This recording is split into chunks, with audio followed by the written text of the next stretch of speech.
വളരെ ഭംഗിയാർന്ന ഒരു ഇലച്ചെടിയെക്കുറിച്ചാണ് ഇന്നത്തെ വീഡിയോ. ബൈത്തുൽ ഗാർഡനിൻ്റെ പുതിയൊരു വീഡിയോയിലേക്ക് എല്ലാ പ്രിയപ്പെട്ട കൂട്ടുകാരെയും സ്വാഗതം ചെയ്യുന്നു. എല്ലാവർക്കും സുഖമാണെന്ന് വിശ്വസിക്കുന്നു. ഇൻഡോറിലും ഔട്ട്ഡോറിലും വളർത്താൻ പറ്റിയ ഈ ഒരു ചെടിയുടെ പേര് ഷിസ്മാറ്റോഗ്ലോട്ടിസ് വല്ലിച്ചി എന്നാണ്. ഇതൊരു വിദേശിയാണ് കേട്ടോ. ഒരു 3-4 വർഷം മുമ്പാണ് നമ്മുടെ കേരളത്തിൽ ഈ ഒരു ചെടി എത്തിയിട്ടുള്ളത്. ഇപ്പോൾ അധിക വീട്ടിൽ നമ്മൾ ഈ ഒരു ചെടി കാണുന്നുണ്ട്. ഇതിൻ്റെ ഇലയിൽ ഒരു ആർട്ട് ഷേപ്പാണ്. അതുകൊണ്ട് ഞാനിതിനിട്ട പേര് ആർട്ട് ലീഫ് പ്ലാന്റ് എന്നാണ് കേട്ടോ. അപ്പോൾ നിങ്ങളുടെ നാട്ടിലൊക്കെ ഇതിനൊരു നാടൻ പേരുണ്ടെങ്കിൽ ജസ്റ്റ് ഒന്ന് കമൻറ്റ് ചെയ്യണം കേട്ടോ.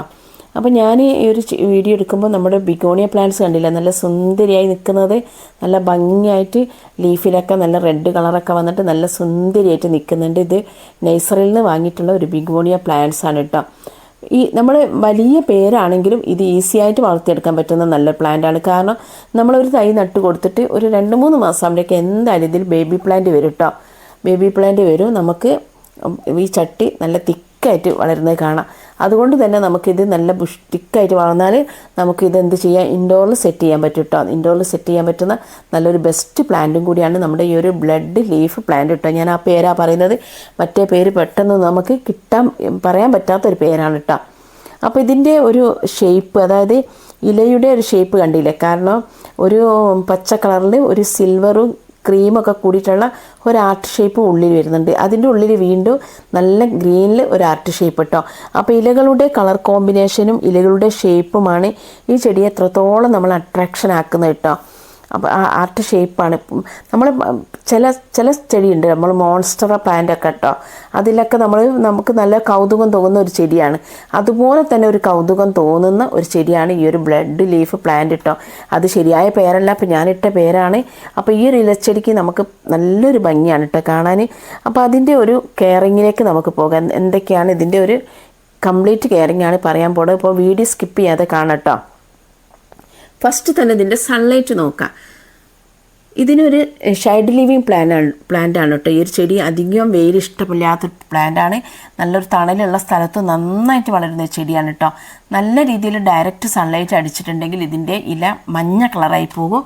പിന്നീട് അത് ഉണങ്ങി പോകുന്നതാണ് കാണുന്നത്. അതുകൊണ്ട് നിങ്ങളുടെ ചെടിയിലൊക്കെ ഒരു മഞ്ഞ കളർ വന്നിട്ടുണ്ടെങ്കിൽ എന്തായാലും വിചാരിച്ചാൽ മതി, ഒന്നെങ്കിൽ ഡയറക്റ്റ് നല്ല സൂര്യപ്രകാശം കിട്ടിയിട്ടാണ്, അല്ലെങ്കിൽ വെള്ളം കെട്ടി നിന്നാലും മഞ്ഞ കളറാവട്ടോ. അപ്പോൾ നല്ല പ്രത്യേകമായിട്ട് നമ്മളൊരു കുറച്ച് അതായത് ഷെയ്ഡുള്ള സ്ഥലത്താണ് ഈ ഒരു ചെടി നമ്മൾ നട്ട് വെക്കേണ്ടത്. ചട്ടിയിൽ വെക്കുകയാണെങ്കിലും ഇൻഡോറിൽ വെക്കുകയാണെങ്കിലും നല്ല വെളിച്ചം കിട്ടുന്ന വെയിൽ കിട്ടുന്ന ഏരിയയിൽ വെക്കരുത് കേട്ടോ. പിന്നെ വെള്ളത്തിൻ്റെ കാര്യം പറയുകയാണെങ്കിൽ വെള്ളം ഒരുപാട് ഇഷ്ടപ്പെടുന്ന ചെടിയാണ്. അതായത് ഇതിന് ഈർപ്പം ഒരുപാട് ഇഷ്ടമുള്ള ചെടിയാണ് കേട്ടോ. എങ്കിലും നമ്മൾ വെള്ളം കെട്ടി നിൽക്കാതെ നോക്കണം. കാരണം ഇതിൻ്റെ ഒരു അടിയിലൊരു ബൾബ് പോലെയുള്ള ഇതാണുള്ളത്. അതുകൊണ്ട് തന്നെ നമ്മൾ ഇത് വെള്ളം കെട്ടി നിൽക്കാത്ത രീതിയിലാണ് നമ്മൾ നോക്കേണ്ടത് കേട്ടോ. അപ്പോൾ നമ്മൾ ഡ്രൈനേജ് ഹോൾസുള്ള നല്ലൊരു പോട്ടിൽ നടുകയാണെങ്കിൽ നമ്മൾ നട്ട് വെക്കേണ്ടത് കേട്ടോ.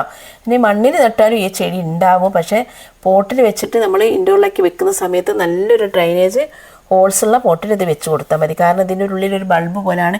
അതിൽ നിന്നാണ് നമുക്ക് ഒരുപാട് ബേബി പ്ലാന്റ് ഉണ്ടാവുന്നത്. പിന്നെ ബോട്ടി മിക്സിൻ്റെ കാര്യം പറയുകയാണെങ്കിൽ ഞാൻ നേരത്തെ പറഞ്ഞു, മണ്ണിൽ നട്ടാലും ഇതുണ്ടാവും. പക്ഷേ നമ്മൾ ചട്ടിയിൽ നടുന്ന സമയത്ത് നമുക്ക് ഗാർഡൻസ് സോയിൽ എടുക്കുക, അതുപോലെ തന്നെ മണലെടുക്കണം. കൊക്കോപ്പിറ്റ് കുറഞ്ഞ അളവിലെടുത്താൽ മതി. അതുപോലെ നമുക്ക് ചാണകപ്പൊടി ഇട്ടിട്ട് നല്ല രീതിയിലുള്ള അതെല്ലാം കൂടി ഒരു കുറച്ച് എല്ലുപൊടിയൊക്കെ ഇട്ടിട്ട് അതെല്ലാം കൂടി മിക്സ് ചെയ്തിട്ട് നല്ലൊരു പോട്ടി മിക്സിൽ ഇത് നട്ട് കൊടുത്താൽ മതി. നട്ട് കൊടുത്ത് 2 മാസം ആകുമ്പോഴേക്ക് നമുക്ക് എന്തായാലും ബേബി പ്ലാന്റ് വരും കേട്ടോ. ഇനിയിപ്പോൾ നമ്മൾ ഇത് ഉണങ്ങി കുറച്ച് ഉണക്കമുള്ളൊക്കെ നമ്മൾ പറമ്പിലേക്കൊക്കെ വലിച്ചെറിഞ്ഞാൽ അവിടെയും നമുക്ക് തൈകൾ ഉണ്ടാവും കേട്ടോ. ഈ അടുത്ത് ഞാൻ അതും പറമ്പിൽ നിന്ന് എടുത്തുകൊണ്ട് ചട്ടിയിലേക്ക് നട്ട് കൊടുത്ത്, അല്ലെങ്കിൽ നിങ്ങൾക്ക് കാണിച്ചു തരാമായിരുന്നു. കാരണം നമ്മുടെ കലേഡിയം പ്ലാന്റ്സിലെ പോലെയൊക്കെയാണ്. നമ്മൾ പുറത്തേക്ക് എറിഞ്ഞാലും അത് മണ്ണിലൊക്കെ തട്ടി നിൽക്കുകയാണെങ്കിൽ എന്തായാലും ഈ ഒരു പ്ലാന്റ് നമുക്ക് ഉണ്ടാവും കേട്ടോ. പിന്നെ ഇതിൻ്റെ ഒരു ഫെർട്ടിലൈസർ എന്ന് പറയുന്നത് നമ്മൾ നട്ട് കൊടുക്കുമ്പോൾ തന്നെ ചാണകപ്പൊടിയൊക്കെ ഇട്ട് കൊടുക്കുന്നുണ്ട്. എങ്കിലും നമ്മൾ ഒരു 3-4 മാസം കൂടുമ്പോൾ മാത്രം നമ്മൾ കുറച്ച് ചാണകപ്പൊടി ഇട്ട് കൊടുത്താൽ മതി കേട്ടോ.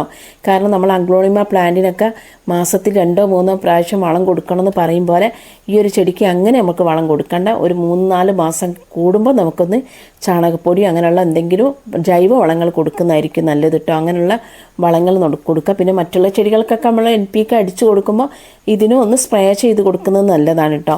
പിന്നെ ഒരുപാട് കീടങ്ങളൊന്നും ശല്യമൊന്നും വരാത്തൊരു പ്ലാന്റാണ് കേട്ടോ. ഇതുവരെ ഞാൻ കണ്ടിട്ടില്ല. ഇനി നിങ്ങൾക്കൊക്കെ എന്തെങ്കിലും ഒരു കീടബാധ വന്നിട്ടുണ്ടെങ്കിൽ അതും ഒന്ന് ജസ്റ്റ് കമൻറ്റ് ചെയ്യണ്ടോ. പിന്നെ ഇതിൻ്റെ പ്രൊപ്പഗേഷൻ മെത്തേഡ് ഞാൻ നേരത്തെ പറഞ്ഞു. ഇതിൻ്റെ ഒരുപാട് തൈകൾ വരും. ആ തൈകൾ അടർത്തി മാറ്റിയിട്ട് മാത്രമേ നമുക്കിത് പുതിയ ചട്ടിയിലേക്ക് നട്ടു കൊടുക്കാൻ പറ്റും. അതായത് സ്റ്റെമ്മ് കട്ടിങ്ങിലൂടെ എന്തായാലും പറ്റില്ല. നമ്മൾ കലേഡിയം പ്ലാന്റ്സിനൊക്കെ പോലെ തന്നെ നമ്മൾ ഇത് സിങ്കോണിയം പ്ലാന്റ്സൊക്കെ അടുത്തെടുക്കും പോലെ നമുക്ക് എന്ത് ചെയ്യാം, നമുക്ക് ഇത് അലോക്കേഷ്യ സിങ്കോണി അല്ല അലോക്കേഷ്യ പ്ലാന്റൊക്കെ നമുക്ക് അടർത്തിയെടുത്ത് നമ്മൾ തൈ പറിച്ചെടുത്തിട്ട് നമുക്ക് പുതിയ ചട്ടിയിലേക്ക് മാറ്റി കൊടുക്കാം. നമ്മൾ ഒരു തൈ ഉണ്ടെങ്കിൽ തന്നെ നമുക്കൊരു വർഷമാകുമ്പോഴേക്കൊക്കെ നമുക്ക് ഒരുപാട് ചട്ടിയിൽ നമുക്കിതിൻ്റെ തൈകൾ ഉണ്ടാകും കേട്ടോ. അപ്പോൾ നമ്മളത് വരിയായിട്ട് വെച്ചിട്ടുണ്ടെങ്കിൽ കാണാൻ നല്ല ഭംഗിയാണ്. ഞാൻ പിന്നെ അവിടെ ഇവിടെയൊക്കെയാണ് കേട്ടോ ചെടി വെച്ചിട്ടുള്ളത്. അപ്പോൾ എല്ലാ ഭാഗത്തും ഈ ഒരു ആർട്ട് ലീഫ് ഉണ്ടായിക്കോട്ടെ എന്ന് വിചാരിച്ചു. ഇതിൻ്റെ ഭംഗി കൊണ്ടാണ് കേട്ടോ അങ്ങനെ വെച്ച് കൊടുത്തിട്ടുള്ളത്. ഇതൊരു ടൊറോണി നമ്മളെ ഇതിൻ്റെ ചെടിയിൽ കാക്കപ്പൂവില്ലേ, അത് ഈ ചട്ടിയിൽ ഞാൻ നട്ട് കൊടുത്താട്ടോ. ഈ ഒരു ബ്ലഡ് ലീഫ് പ്ലാന്റിൻ്റെ ചട്ടിയിൽ നട്ട് കൊടുത്തതാണ്. അപ്പോൾ നമുക്ക് ഈ നല്ല രീതിയിൽ വളർത്താൻ പറ്റിയ ഈ ഒരു ചെടി, നമുക്ക് ഒരുപാട് ഇലച്ചെടികളൊക്കെ ഉണ്ടല്ലേ, ഒരുപാട് ഇലച്ചെടികളൊക്കെ കാണുമ്പോൾ തന്നെ നമുക്ക് ഭയങ്കര ഇഷ്ടമായിരിക്കും അല്ലേ. അതായത് നമുക്ക് ഇതിൻ്റെ ഒരു ഭംഗി ഞാൻ വേറൊരു ചെടിയിലും കണ്ടിട്ടില്ല കേട്ടോ. പിന്നെ മോൺസ്റ്ററ പ്ലാന്റ് ഉണ്ട്. മോൺസ്റ്ററ പ്ലാന്റിന് നമുക്കൊരു കൗതുകമാണ്. കാരണം ഇലയിൽ നമ്മൾ ആരോ കട്ട് ചെയ്ത പോലെ ഇതിങ്ങനെ നല്ല ഓൾസായിട്ട് കാണുമ്പോൾ തന്നെ നല്ല ഭംഗിയാണ് കേട്ടോ. അത് മോൺസ്റ്ററ അഡൽസോണി എന്ന് പറഞ്ഞിട്ടുള്ള ഒരു ചെടിയാണ്. അപ്പോൾ ഇത് കാണാനും നമുക്ക് നല്ല ഭംഗിയാണ്.